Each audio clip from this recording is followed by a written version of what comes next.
Wa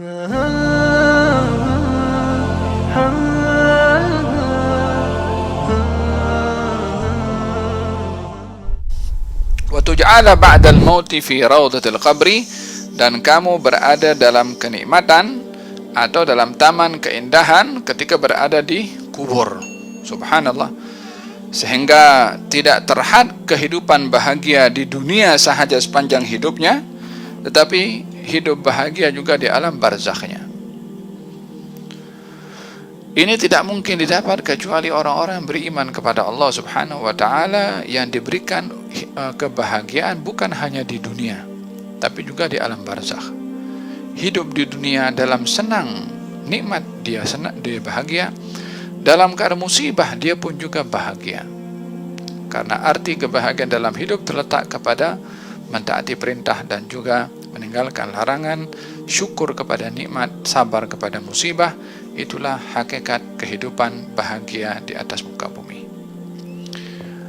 Wa tuj'ala ba'dal mauti fi rawdatil qabri, dan kamu akan dijadikan setelah kematian berada di taman kubur, yakni kubur yang kita nampaknya hanya 3x6, namun ianya akan menjadi taman bagi kita. Kenapa dikatakan taman?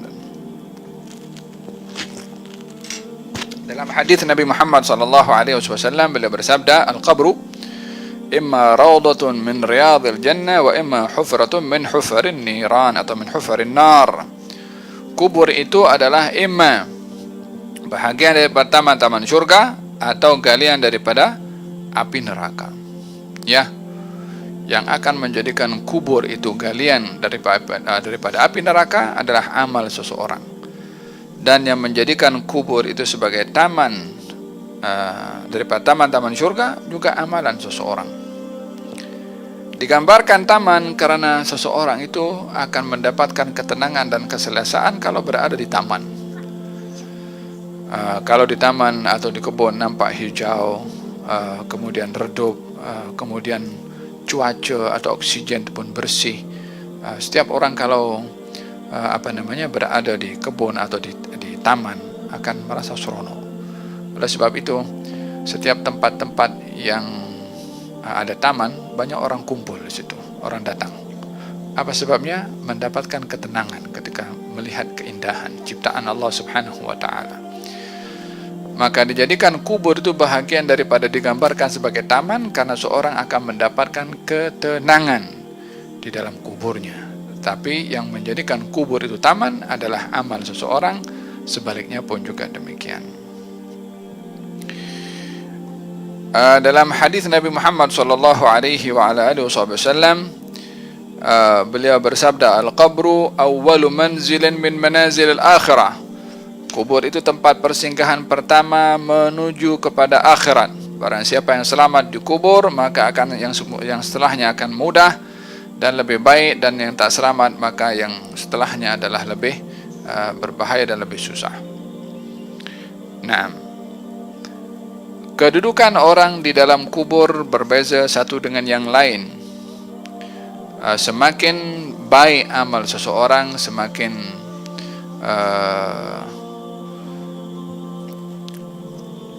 jelas kedudukannya, nikmatnya, pemberian Allah kepadanya di alam barzakhnya. Sehingga kita di dalam beberapa kisah diceritakan bahwasanya baginda Rasulullah sallallahu alaihi wa ala alihi wasallam ketika dalam peristiwa Isra dan juga Mi'raj, baginda Rasulullah sallallahu alaihi wasallam singgah ke kubur Nabi Musa alaihi salam. Lalu kata baginda Rasulullah sallallahu alaihi wasallam, aku dapati Nabi Musa sedang salat. Yani di mana salat? Di kuburnya. Walaupun kewajiban untuk salat itu hanya di masa hidup, karena masa hidup adalah mukallaf, setelah wafat sudah tidak ada lagi taklif kepada seseorang. Namun ianya adalah sebagai satu keseronokan yang diraih dan didapat oleh Nabi Musa, sehingga dalam barzakhnya pun beliau salat. Demikian kata baginda Rasulullah sallallahu alaihi wa ala alihi wasallam. Wa dalam satu kisah di zaman baginda Rasulullah ketika seseorang datang kepada baginda Rasulullah menceritakan, "Ya Rasulullah, saya dalam perjalanan dan singgah di satu tempat dan pasang kemah, kemudian saya mendengarkan bacaan Al-Quran, surat Tabarak." Yani daripada mana dia dengar? Daripada dalam, daripada bawah tanah. Kata baginda Rasulullah, yani itu adalah kubur seseorang. Yani orang berada dalam kuburnya membaca surat Tabarak, dan Nabi bersabda, "Surat Tabarak hiyal mani'atu min adzabil qabri."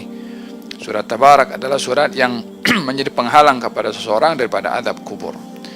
Dengan demikian orang dalam kuburnya ada yang salat seperti Nabi Musa, ada yang pun membaca Quran tadi, bergantung kepada kedudukan ketika berada di dunia. Itulah yang akan menempatkan seseorang ketika berada di alam barzakhnya.